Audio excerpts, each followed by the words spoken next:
Good afternoon, everyone. Thank you for joining us. Ambassador Danon will deliver a brief statement ahead of this afternoon's Security Council meeting.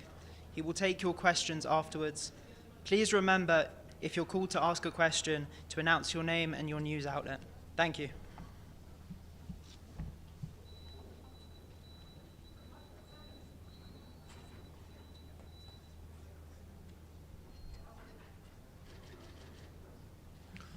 Hello, good afternoon.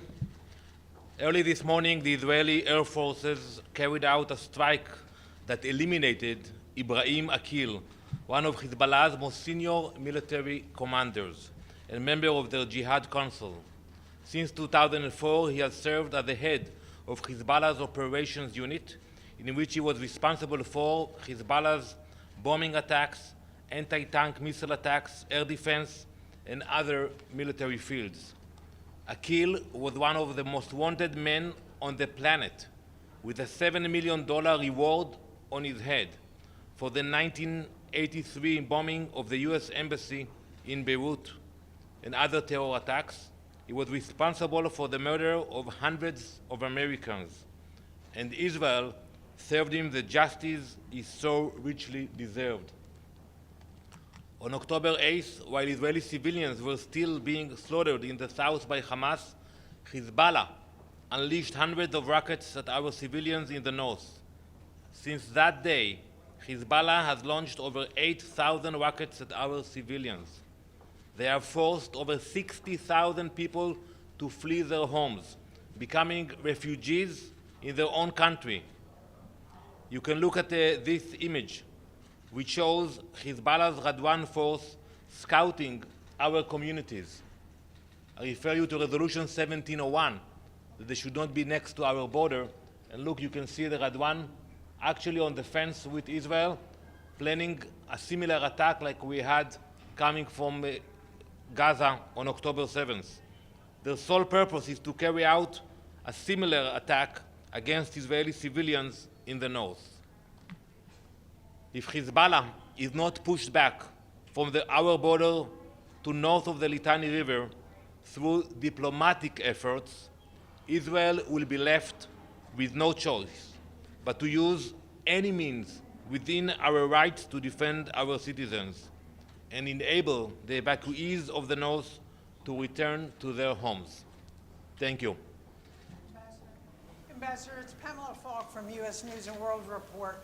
Do you see any possibilities during UNGA for backroom, back-channel talks or any kind of talks on Lebanon, and what's next in Lebanon? Thank you. Well, I hope so. Today, the Minister of Foreign Affairs from Lebanon will join us in the Security Council, and I hope he will speak about Hezbollah. And I call the parties to act now before it's too late, because we don't want to see escalation in the region. We have no intention to enter a war with Hezbollah and Lebanon, but we cannot continue the way it is. So I will call them to be involved and try to find a diplomatic solution that will bring us to a situation where we enforce Resolution 1701. Ambassador, this is Shudeja with China Central Television. There are a lot of speculations on, the communication device explosions. Can you confirm whether Israel is behind this or not? So we are not commenting on the specific attacks you mentioned, but I can tell you that we will do everything we can to target those terrorists, to minimize casualties to civilians, but we prefer the diplomatic way. Is there any update on the possible meeting between Mr. Antonio Guterres and Prime Minister Netanyahu? So, because of the situation, we don't know what will be the schedule of the Prime Minister. He will not arrive on Tuesday like he's scheduled. It's postponed now, and we will follow what's happening in Israel. We will know when he's coming and if he's coming. Ambassador Stefano Vaccara, New York Ital Press. There is something that you expect that UNIFIL do that didn't do yet. I mean, what is your opinion about how the UN mission did so far in this crisis? So we think UNIFIL should do more. They will not fight Hezbollah. Let's be realistic about it. But we expect them to report the violations of Resolution 1701, especially when they can see Hezbollah terrorists next to UNIFIL bases. And I have shown the Security Council previously that Hezbollah is putting the rocket launchers next to UNIFIL bases. So we expect UNIFIL, if they cannot push them, at least report what they are seeing. Ambassador, yes, in Al-Qahira News, Israel always talk about the civilians and how they protect themselves. And we restrict all the civilians around the world. But what about the 1,000 Israel killed every day? Now over 40,000 or even more, and everywhere now in Gaza, in Rafah, and nowadays in Lebanon. We are a peaceful nation. We didn't start this war. It was forced upon us. I think the blame is on the shoulder of Hamas. They are the one who actually attacked Israel. They are the one who are keeping, as we speak, 101 hostages, including babies and women, so they can end this war. They can release the hostages, and we can have a ceasefire. So I think the blame is not on us. We regret the loss of life of any civilian. But when you fight a terrorist organization who is hiding behind civilians, it is a problem. Mr. Ambassador, I don't have a question. I have to say, my name is Samar Nader from Lebanon.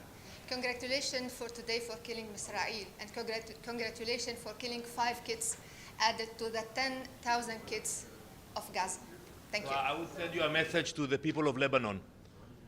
The people of Lebanon should speak up today against Hezbollah, because Hezbollah is hijacking the people of Lebanon, dragging them into escalation. And I think, even though it's hard for you maybe to say it here, what you really think about Hezbollah.